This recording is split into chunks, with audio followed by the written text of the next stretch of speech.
मैं doctor Supriya Puranik, director 9M fertility, अंकुरा women and children hospital, Pune. 12 फरवरी ये sexual and reproductive health awareness day के तौर पे मनाया जाता है। इस डे का मतलब क्या होता है, इस बारे में आज हम इस वीडियो में जानने वाले हैं।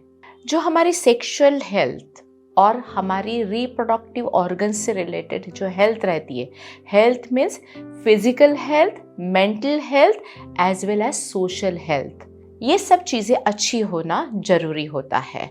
और इसके बारे में अवेयरनेस के लिए 12 फरवरी ये डे चुना गया है।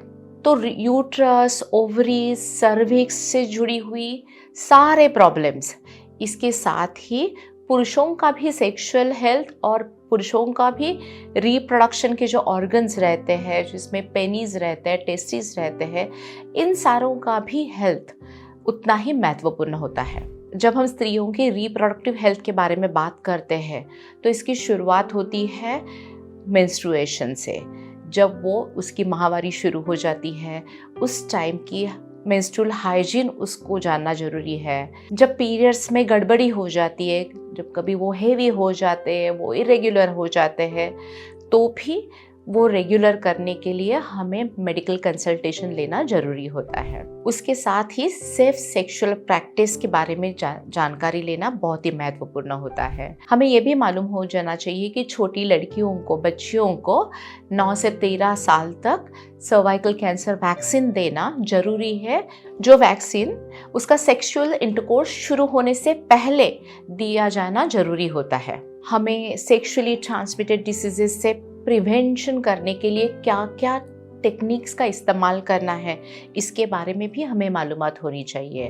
उसके साथ ही हमें अनवांटेड प्रेगनेंसी से बचने के लिए हमें कॉन्ट्रासेप्टिव प्रैक्टिसेस क्या क्या होनी चाहिए, इसके बारे में मालूम होना चाहिए।